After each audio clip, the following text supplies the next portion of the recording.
విజయనగరం జిల్లా చీపురుపల్లి నియోజకవర్గంలో మంత్రి బొత్స సత్యనారాయణకి భారీ షాక్ తగిలింది. మెరకముడద మండలం నుండి ఇన్నాళ్లు మంత్రి బొత్స వెనుకున్న బ్యాచ్ అంతా ఇప్పుడు ఒక్కొక్కరిగా తమ అనుచరులతో సహా తెలుగుదేశం పార్టీ తీర్థం పుచ్చుకుంటున్నారు. ఇప్పటికే మండలంలో చక్రం తిప్పుతున్న నానిరాజు, మోతీనాయుడు కుటుంబాలు టీడీపీలో చేరగా ఇప్పుడు మరో పెద్ద కుటుంబం వారసులైన తాడి చందు, వెంకటేష్, కృష్ణవేణితో పాటు వారి అనుచరగణం పసుపు కండువా కప్పుకున్నారు. గర్భం మేజర్ పంచాయతీ నుండి నర్సైపేట పంచాయతీ, బొడుందవలస, పెదమంత్రిపేట, చినమంత్రిపేట, లెంకపేట, భైరవపురం, చెల్లాపురం, రాయవలస గ్రామాల నుండి సుమారు 500 మంది తెలుగుదేశం పార్టీ అభ్యర్థి కిమిడి కళా వెంకట్రావు చేతుల మీదుగా పసుపు కండువా కప్పుకొని పార్టీలోకి చేరారు. ఈ సందర్భంగా ఏర్పాటు చేసిన సభలో కళా వెంకట్రావు మాట్లాడుతూ జగన్మోహన్ రెడ్డికి పోయే కాలం వచ్చిందన్నారు. ఆయన ముఖ్యమంత్రి కాదని మాయదారోడంటూ సెటైర్లు వేశారు.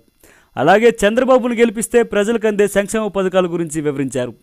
ఈ కార్యక్రమంలో చీపురుపల్లి మాజీ ఇన్ఛార్జ్ కుచ్చెర్లపాటి త్రిమూర్తుల రాజు, కిమిడి రామ్ మల్లిక్ నాయుడు, జనసేన పార్టీ నుండి కోట్ల కృష్ణ, నియోజకవర్గ 4 మండలాల తెలుగుదేశం పార్టీ అధ్యక్షులు, మాజీ ఎంపీపీలు, జనసేన నాయకులు, జన సైనికులు పాల్గొన్నారు.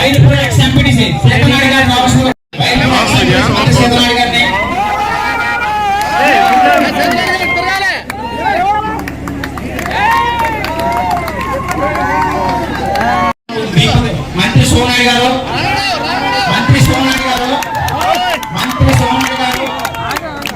జనమంత్రి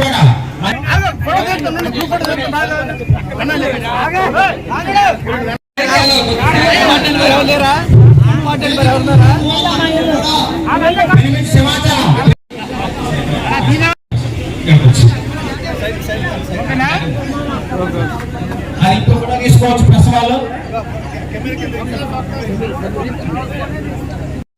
మంత్రి సురేష్, మంత్రి రవి, మంత్రి నరేష్, సత్తా గోపాల్, చెల్లూరు సత్యనారాయణ గారిని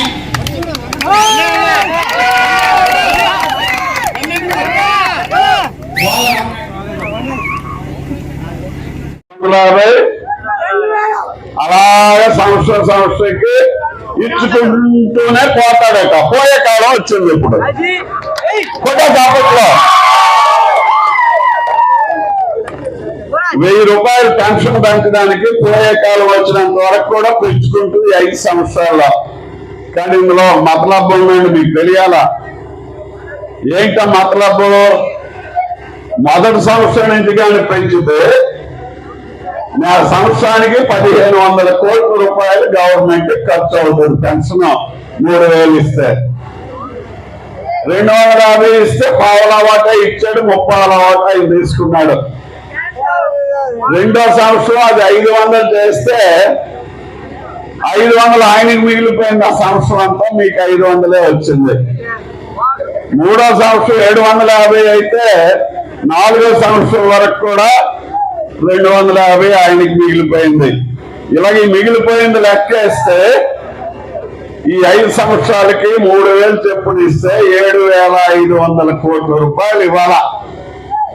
కానీ పెంచుకుంటూ పెంచుకుంటూ పెంచుకుంటూ పోవడానికి వచ్చాడే మనకు 3500 కోట్లు ముసలోళ్ళకి ముసలిదానికి 3000 ఇస్తానని చెప్పి మోసం చేసి 3500 కోట్లు ఆ జోబులో వేసుకున్నాడని చెప్పి మీకు అందరికీ నేను